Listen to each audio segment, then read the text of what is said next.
Alors, merci déjà pour votre présence sur ce live qui sera récurrent. D'accord? On vous fera un live quand les NFP sortiront et le CPI ainsi que le PCE. C'est les 3 nouvelles les plus importantes sur les marchés.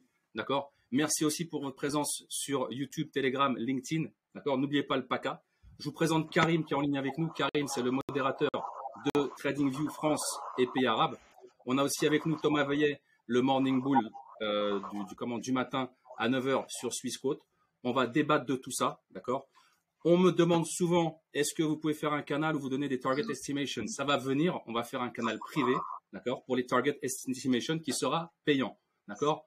On passe tout de suite au CPI et à l'emploi. C'est à toi, Thomas, vas-y. Ouais, bonjour à tous, eh bien ça vient de sortir. Alors du côté du CPI, eh bien on attendait sur le core CPI, on attendait 3,8 contre 4% le mois dernier, c'est sorti à 3,9.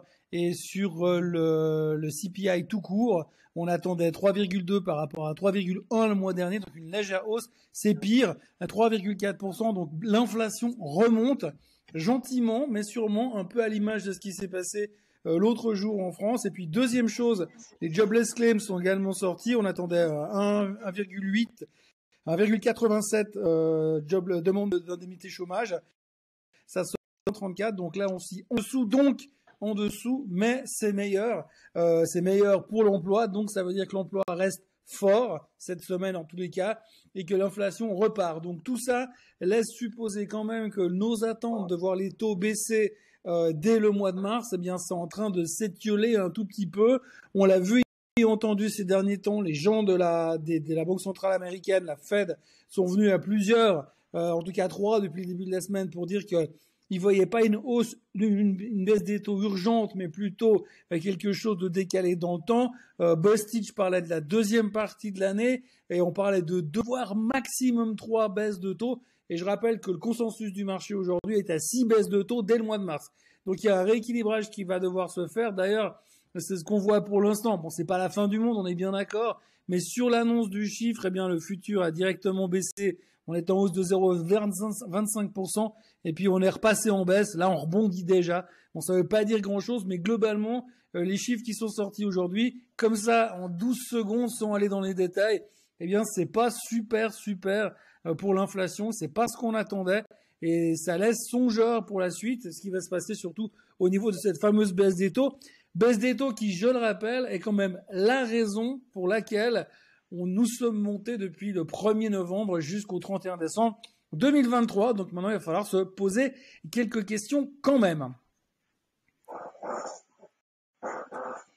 Ah bon. Ton James, relativement, on a vu, techniquement dit, on est en train de voir les indices qui tombent. Tu m'entends pas? Micro. James, on t'entend pas là. Ah, est-ce que vous m'entendez là? C'est bon? Oui, là c'est bon. Oui. Donc je disais que les marchés sont en train de descendre, d'accord? Les indices sont en train de descendre. Je regarde avec vous, le BTC il commence à se réveiller un petit peu, le oil il remonte. Je vais aller vite fait sur le S&P parce que c'est le leader en fait, hein, c'est lui qui lead tout le monde, le marché américain. Le S&P, on pourrait aller chercher les 4764, la moyenne mobile exponentielle 50, puis les 4747. N'oubliez pas que les 4440 sont un support, on peut aller les chercher rapidement vu les news qui viennent de sortir. Et je vous rappelle que l'IPC Core, il est comme attendu, selon les attentes, d'accord. L'annuel, il a pété là, il a pété de 0,3%.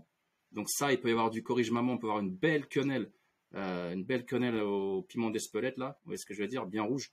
Les inscriptions hebdomadaires au chômage, elles sont plus basses que précédent. Lisez bien les news, elles sont plus basses que précédent, donc c'est pas bon, c'est inflationniste, il y a plus de gens qui bossent. Voilà.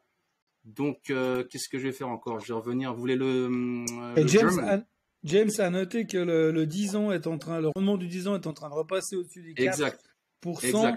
Et c'est un truc qui nous a pas mal obsédé ces derniers jours, parce que les gens ont tendance à vendre la tech quand on passe au-dessus des 4% de rendement. Exactement. Et à racheter la tech quand on passe en dessous. Exact. C'est bien, je vois que tu regardes les vidéos que j'envoie, c'est cool. Ouais. Non, mais tu sais, je lis la presse financière tous les jours, accessoirement. Ah, c'est cool. Non, mais c'est vrai qu'il faut bien regarder. Il y a eu cette petite détente sur les taux. Pourquoi? Parce que Powell, il a fait un petit cadeau de fin d'année. Mais là, ça commence à remonter dans l'autre sens. Donc, faites attention. Si les taux montent, les marchés vont baisser. D'accord? Le pétrole, on va faire une petite analyse rapide sur le pétrole. Il est en train de remonter. Pourquoi? Il est en retard sur le natural gas, sur le gaz naturel. Le gaz naturel, il est remonté comme une balle. D'accord? Il s'est fait arrêter par le nuage Ishimoku. On peut péter le nuage à la hausse sur le gaz naturel, mais avant, on va faire une correction sur les 2,6640. Sachez et n'oubliez pas que le marché cherche toujours, par rapport à Ishimoku, à passer entre les interstices, entre les nuages les plus fins. D'accord? Donc, dès que c'est fin et c'est moins épais, le marché s'infiltre dedans. D'accord? Donc, le pétrole peut remonter à la hausse, chercher les 74,87 et faire sa correction comme le gaz naturel. Et pour le pétrole, James, ouais, pour le pétrole, je me permets d'ajouter un truc pour l'information. Il y a un tanker qui vient de se faire hijacker dans le golfe d'Oman. A priori, il est en train de prendre la direction des eaux iraniennes. Donc, ça risque de faire un peu tendu au niveau du pétrole parce que ça risque de pas très très bien passer du côté américain. D'accord. Bah écoute, tu vois, donc si ça justement, ça sera bon pour ce que je suis en train de vous raconter. Ensuite, par rapport au Bitcoin, j'ai eu une conversation ce matin avec Karim qui était fort intéressante. On a discuté et on s'est dit, mais il se passe rien quoi. C'est-à-dire, je lui ai dit, écoute Karim, il se passe rien. Cette nuit, c'est rien passé sur les marchés asiatiques, alors que l'Asie en général, c'est le continent qui est à fond sur le Bitcoin. Et ben il m'a dit, ils attendent sûrement l'ouverture US pour après prendre position. C'est ce que je vous expliquais toujours. Attendez la vague et après positionnez-vous. Ne rentrez pas tout de suite. Gardez des munitions. Mettez des stops si vous êtes déjà en position. Et après vous rentrez dans le marché. Voilà, ça c'était pour le Bitcoin. Le DAX, on a fait une petite étude là-dessus. Le DAX vous intéresse aussi. Donc le DAX, on a toujours les 16 250 qui sont en target. Voilà. Le Nikkei, je ne sais pas si vous avez vu, mais il a pété à la hausse. Je me suis fait éclater. J'ai perdu 900 balles, je crois, cette nuit ou hier. J'ai récupéré 900 balles ce matin. Donc je suis break-even sur la journée, quoi. Je vous le dis franchement. On gagne pas tous les coups en bourse, c'est important de le dire. Et comme je vous dis, je gagne pas tout le temps. Je gagne pas tous les jours. Il y a des fois où je perds, où je rends au marché. Il faut savoir rendre au marché pour pouvoir ensuite gagner et faire des bénéfices. Je vous passe la main. Qui c'est qui veut parler? Bon, je prends la main par rapport à tout ce qui se passe là tout de suite, à ce moment-là. On voit que, relativement à la news qui vient de se partager, le dollar prend la main sur le marché. On voit que l'euro USD, là je suis en daily. Là je vais passer en 15 minutes parce que qui peut nous dire un petit peu, qui peut nous dessiner l'action de la news sur les prix. Donc on voit que l'euro USD est en train de chuter, le GBP USD la même chose. Et si je pars sur le dollar directement, celui-là, le DXY, c'est l'indice du dollar, il est en train de monter, sachant qu'il était en train de descendre, il était en train de corriger. Sur le daily, là je vous explique rapidement, c'est la simplicité. Ça, c'est une analyse simpliste que j'utilise. Deux moyennes mobiles, 21 et 55 en exponentielle. Le croisement, il y a la vente. Et le stochastique me donne des plus hauts de plus en plus bas ou des plus bas de plus en plus haut automatiquement. Donc là, par rapport au DXY, le dollar, on va aller carrément sur le weekly. Bon, il y a toujours cette jambe haussière qui fait des pullbacks à chaque fois. Mais aujourd'hui, à cet instant-là, si on va sur l'intraday, en 15 minutes, on voit que le dollar, il est en train de monter, ce qui fait descendre tous les paires euro, GBP, AUD et NZD vers le bas, et bien sûr l'USD JPY qui décolle aussi en parallèle avec le dollar. Relativement aux indices, on va aller sur le S&P, en intraday, il est en train de chuter. À cet instant-là, c'est des volumes vendeurs qui prennent la main, et au fur et à mesure que le temps passe, la news va être digérée et ça va être dessiné sur l'action des prix. D'accord. Relativement. Si tu peux. Alors sur le dollar, moi je vois là j'ai une belle figure harmonique, j'ai un beau butterfly. On pourrait descendre un peu plus bas. J'avais une conversation avec un de mes amis au Club Cigare de Zurich. D'ailleurs, j'ouvre un futur, j'expliquerai après, un futur Club Cigare, Traders and Cigars, pour ceux qui fument pas de cigare. Et il me disait que ça va descendre, c'est un Américain, il me disait, et il est dans la finance depuis des années, il me dit ça va descendre encore. Je lui dis, t'es sûr? Je dis, parce que moi là j'ai un signal justement où on va monter, on peut descendre encore un petit peu, mais on va monter. Il me dit encore un petit peu. Moi, je suis plutôt acheteur sur le dollar, et je le vois plutôt monter autour des autour des 103, 103,74. La moyenne mobile exponentielle 200. C'est jouable. On n'est pas très loin. Thomas, qu'est-ce que tu en penses? Moi, je pense rien. Je pense rien. Le dollar. Non, franchement, le problème du dollar, bon, ça reste le dollar. Pour l'instant, je pense que les Américains, je rejoins ton copain qui dit que le dollar va baisser encore dans le sens où ils ont tout intérêt à maintenir des exportations bon marché pour pouvoir continuer à booster leur économie, sachant qu'il y a quand même des craintes de récession.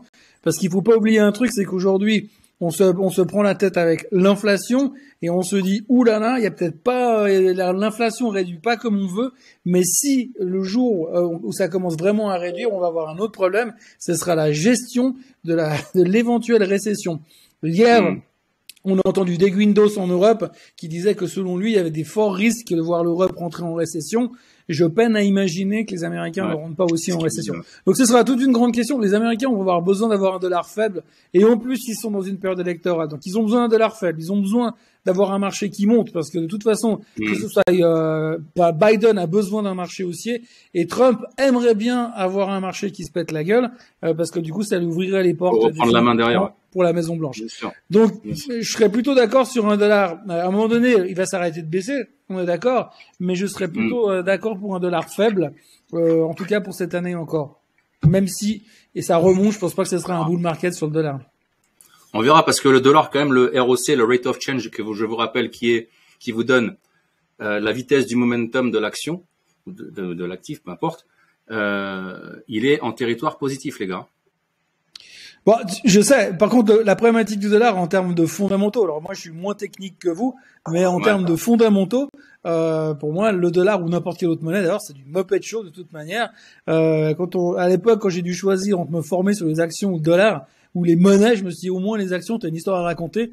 Sur les monnaies, ça reste toujours assez ésotérique par rapport au pays qu'il y a derrière. Et quand tu vois, excusez-moi du terme, le merdier politique dans lequel on est aux quatre coins du monde, tout peut arriver sur les monnaies. Et petite question sur le gold, qu'est-ce que vous voyez par rapport au gold, à l'or, parce qu'il y a beaucoup de gens qui sont intéressés par l'or. C'est le plus gros, le plus gros au niveau du sondage, c'est ce qui est sorti le plus important. Moi, pour l'or, c'est simple. Hein. Tant qu'on casse pas les 2081 sur une base weekly, en tous les cas, pour l'instant, on n'y arrive pas. On a essayé 1200 fois de passer au-dessus, on n'y arrive pas. Tout le monde est chaud patate pour aller chercher les 3000 sur l'or, mais pour ça, il faudrait que le métal s'installe de manière durable au-dessus des 2100, allez, on va dire un truc comme ça. Le problème, c'est qu'aujourd'hui, il faut aussi générer l'intérêt. Et je crois que le potentiel d'intérêt, en ce moment-là, tout de suite, il se situe un petit peu plus sur les cryptos que sur les métaux. C'est vrai, mais j'ai publié ce matin sur le gold, j'espère que ça vous a plu, on a fait un petit sondage, donc j'ai publié le top 5. On fera encore d'autres sondages qu'à chaque semaine pour vous publier des choses comme ça intéressantes et pertinentes. Moi, par rapport au gold, j'ai donc détecté un Gartley et on irait plutôt chercher les 2013. Le ROC est toujours en territoire négatif. On pourrait remonter encore, il pourrait remonter éventuellement, mais toujours en négatif. Donc, j'irai chercher plutôt les 2013 qui correspond à la moyenne mobile exponentielle 50. Voilà, Karim, t'en penses quoi? Et après, on clôture là-dessus. Voilà, donc James, tu es vendeur sur le gold? Non, je suis rien du tout. J'attends un niveau là pour l'instant. J'attends un niveau parce que j'ai un PRZ au niveau des 2100, 2110. D'accord. Donc là, la news sur le gold, qu'est-ce qu'elle a produit? Qu'est-ce qu'elle a généré? Elle a généré une bougie 15 minutes qui est montée, qui est descendue, qui dit rien du tout. Moi, comme tu dis, c'est le moyen terme et le long terme. Le daily, pour moi, il est toujours acheteur. On a des plus bas, de plus en plus haut. Si vous voyez les lignes vertes, des plus bas, de plus en plus haut. Loi de dos. On est dans le reste. On est entre les 2000 et le précédent plus haut qui est les 2150. Si je vais sur le weekly, la même chose. Précise. C'est quoi des plus bas de plus en plus bas? C'est la loi de dos. Ça, on vous fera aussi. C'est ça. C'est la loi de dos. C'est l'approche de dos. Ouais. Voilà. Là, sur le weekly, on a la même chose. On a la résistance qui est restée depuis 2022, mars 2022, qui a été cassée au mois de mai 2023. Ça a un petit peu corrigé et c'est cassé encore une fois au mois de décembre 2023, avant la fin d'année. Et là, je vois toujours le gold haussier. Ça veut dire qu'il peut aller chercher les 2200. Pour moi, il peut aller chercher les 2200. Les volumes et le momentum est toujours positif. À long terme. Écoute, Je parle à long terme. alors, vous pouvez tracer, vous pouvez regarder sur la publication que j'ai faite sur investir.ch, le canard de notre ami Thomas, la publication sur les triangles chartistes. Et là, on peut avoir un triangle intéressant ascendant. Et effectivement, on pourrait monter sur les... Je suis désolé, je ne peux pas vous partager aujourd'hui, mais le prochain, ça sera beaucoup mieux. Ici, on peut chercher... Achète-toi un Mac. Ouais, je vais me prendre un Mac, j'en ai plein le... Ouais. On peut faire exactement... Tu as dit combien, Karim? 2200. Tu sais combien j'ai là? Ouais, à très long terme. J'ai Dis-moi 2000, toujours plus écoutez bien, j'ai 2212. Je vais vous la publier. J'ai 2212 dans le triangle. Donc les 2200 sont une target possible. Ça peut prendre 2-3 mois, 4 mois peut-être, mais le flux, l'argent, la liquidité qui arrive sur le gold est une liquidité acheteuse. Ça vient d'où? Ça vient beaucoup plus de l'Asie et moins de l'autre côté. C'est ce que je vois. Exactement. Bon, bah écoutez, j'espère que ça vous aura plu ce live. D'accord? On vous en fera d'autres. N'oubliez pas le PACA.